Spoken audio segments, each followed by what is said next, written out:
Good morning and welcome to Face the Nation. With an historic midterm election finally over, Congress is set to take on unfinished business, including finalizing the investigation into the attack on the U.S. Capitol.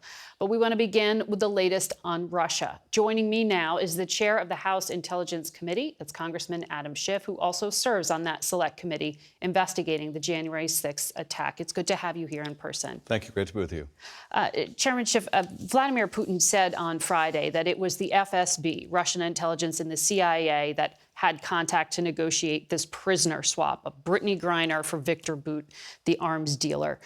What did you think of this trade, and why did Vladimir Putin want Bout so badly?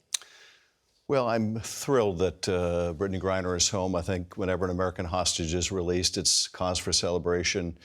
But it's hard. Two other Americans, Paul Whelan and Mark Fogel, remain held in Russia. And whenever you trade an innocent American for a guilty Russian, it's an incentive to other despots to essentially grab an American, use them as a bargaining chip. So it's hard. And I'm so impressed with both the Whelan and Fogel families for their gratitude that one American is free, but we need to continue working. I know the Biden administration is to release these others. In terms of Putin, he gets an arms dealer back. He also knows that he can just roil the American body politic by picking one to send back to the United States and leaving others in custody in Russia. He knows just what that will stir in the United States of America. So this is calculated on his part. But look, for Russian citizens watching this, I don't think they're particularly thrilled to get an arms dealer back. And what they're most concerned about right now is they're being used for cannon fodder in Ukraine. So this is an effort to just roil America. Yeah. And that's, I think, what he gets out of it. Yeah. It certainly kicked up a lot of political blowback. But Vladimir Putin also did say more swaps are possible, which, of course, raises hope for Paul Whelan. But as you just said, you believe this trade does incentivize hostage taking. It puts a higher price on the head of your average American, and certainly an American celebrity, as Brittany Griner was. I think all Americans have to realize that whenever they go to a place like Russia or Iran or North Korea, that they stand the chance of being grabbed for no reason at all except to be used as a political chip. And it ought to make all of us think long and hard before going to these places. These are despotic regimes that have no view of the sanctity of human life or human rights, and they will do whatever they need to do. And the Biden administration is moving forward to try to sanction those that are involved in this kind of hostage taking. But that only goes so far in the best of circumstances. Yeah. Secretary Blinken said he was working with about 60 different countries to try to form some sort of alliance here. But every time you get a prisoner swap, it sort of works against that. It does. I mean, this is why they're hard. And, I think for some of my colleagues in Congress, it's easy for us in the cheap seats to say, I would have gotten a better deal. I would have gotten them all out. But unless you're sitting where President Biden is and you know exactly what the state of the negotiations are, you really can't. You can't claim that this wasn't appropriate. That's the responsibility that comes when you occupy the Oval Office. We also heard from Vladimir Putin that he said it was President Biden's idea for the head of the intelligence service to meet with CIA Director Bill Burns, as they did a few weeks ago.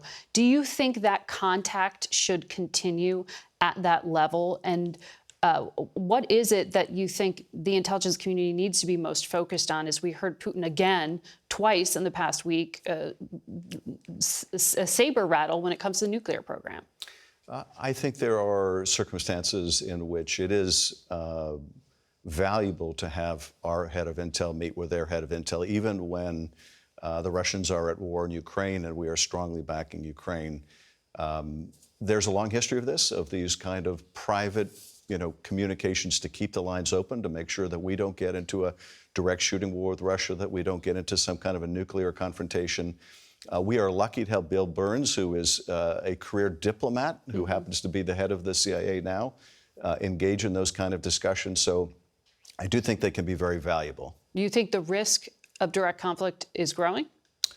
I think it is growing. I think it is manageable, and I think the Biden administration has done a remarkable job in managing that and not letting it get out of hand. But you see Putin continue to rattle the nuclear saber, which is extremely dangerous. It can't deter us, though, from giving our full and complete support to Ukraine.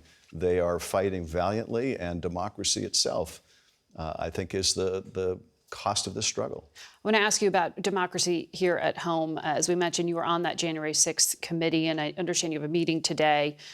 Chairman Thompson had said at 1 p.m. there's going to be a sort of report passed from one group to the main committee about criminal referrals. Reportedly on that list, former President Trump, former Chief of Staff Mark Meadows, Rudy Giuliani, Jeffrey Clark, John Eastman.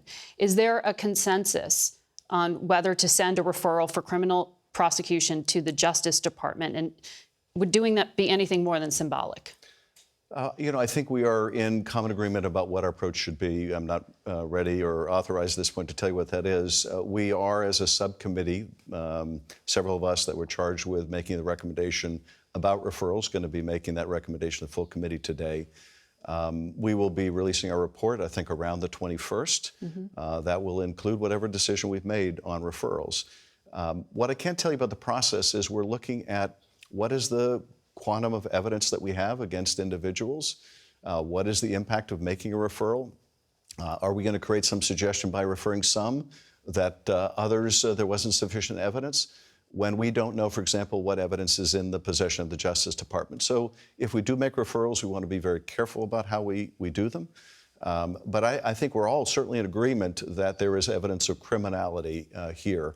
And we want to make sure that the Justice Department is aware of that. But don't we already know that? I mean, there is a Justice Department investigation. There's a special counsel looking into the former president. We know the DOJ has been looking into Mark Meadows and Rudy Giuliani. So what does the committee sending a referral do other than look political?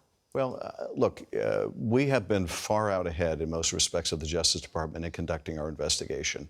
I think they have made use of the evidence that we have presented in open hearings. I think they'll make use of the evidence that we present in our report to further their investigations.